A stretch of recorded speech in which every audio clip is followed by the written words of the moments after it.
கர்த்தருக்குள் பிரியமானவர்களே, மே 7 Elon G white அம்மையார் அவர்களுடைய மாரநாதா புத்தகம், பக்கம் 253.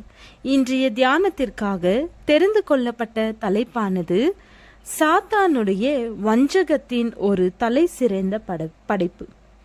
வசனம் உபாகமம் 29வது அதிகாரம் 29வது வசனம்.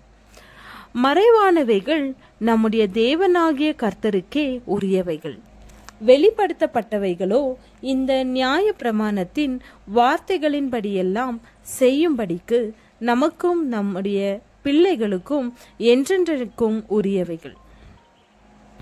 ஆவிக்குரிய மற்றும் உலகியல் சார்ந்த காரியங்களை பற்றி மானிடர் கொண்டிருக்கும் அறிவு அரைகுறையானது, பூரணமற்றது.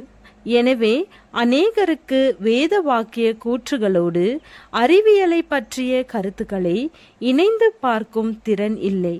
வெறும் கொள்கைகளையும் யுகங்களையும் அறிவியல் உண்மைகள் போன்று அநேகர் ஏற்றுக்கொள்கிறார்கள். அறிவியல் என்று பொய்யாக கூறப்படுபவைகளை வைத்து தேவனுடைய வார்த்தை பரிசோதிக்கப்பட வேண்டும் என்று அவர்கள் எண்ணுகிறார்கள்.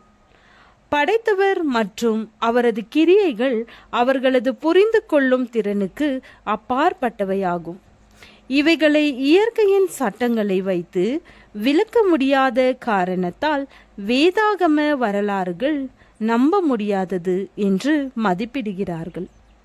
பழைய புதிய ஏற்பாடுகளின் விவர தொகுதிகளின் நம்பக தன்மையை குறித்து சந்தேகிப்பவர்கள் அடிக்கடி மேலும் ஒரு அடி எட்ட போய் தேவன் ஒருவர் இருக்கிறார் என்பதையே சந்தேகித்து இயற்கை எல்லையற்ற வல்லமையுடையது என்று கூறுகிறார்கள்.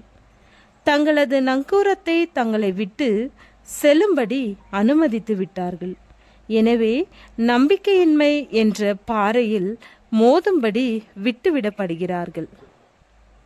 இவ்வாறு அநேகர் தவறு செய்து விசுவாசத்தை விட்டு வழுவி போய் விடுகிறார்கள்.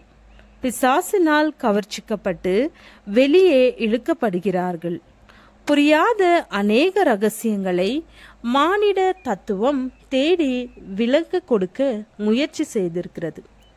ஆனால் இவைகள் நித்திய கால யுகங்கள் முழுவதும் ஒரு பொழுதும் வெளிப்படுத்தப்பட போவதில்லை.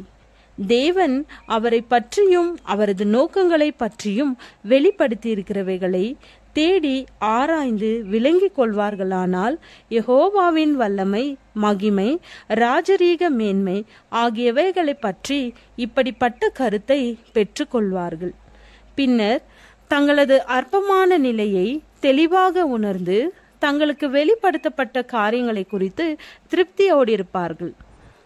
தேவன் மக்களுக்கு தெரிவிக்காதவைகளையும் அவர்கள் புரிந்து கொள்ள வேண்டுமென்று அவர் திட்டமிடாதவைகளையும் குறித்து மனிதரின் மனங்கள் ஆராய்ச்சி செய்யவும் யூகிக்கவும் வேண்டுமென்று செய்யும் காரியம் சாத்தானின் தலை சிறந்த வஞ்சகங்களுக்குள் ஒன்றாகும். இவ்வாறு முயற்சித்ததினால்தான் லூசிபர் பரலோகத்தில் தனது இடத்தை இழந்து விட்டான். தேவனுடைய நோக்கங்களின் அனைத்து ரகசியங்களும் அவனிடத்தில் நம்பி ஒப்படைக்கப்படவில்லை என்ற காரணத்தால் அதிருப்தி அடைந்தான். தனக்கு நியமிக்கப்பட்டிருந்த உன்னதமான இடத்திலுள்ள தனது சொந்த வேலையை குறித்து அவனுக்கு விளக்கப்பட்டிருந்ததை அவன் முற்றிலுமாக புறக்கணித்தான். அவனது கட்டுப்பாட்டிற்கடியிலிருந்த தூதர்களிடம் அதே விதமான அதிருப்தியை உருவாக்கி அவர்களது விலகைக்கும் காரணமானான். இப்பொழுது அதே ஆவியை மனிதரின் மனதில் நிரப்புவதற்கு முயன்று தேவனுடைய நேரடியான பிரமாணங்களை புறக்கணிக்கும்படியும் நடத்துகிறான். ஜெபம். ஆண்டவரே, கிறிஸ்துவை போல வாழ, பேச, அன்பு கூற, சேவை செய்ய எங்களையும் பயன்படுத்தும். ஆமேன்.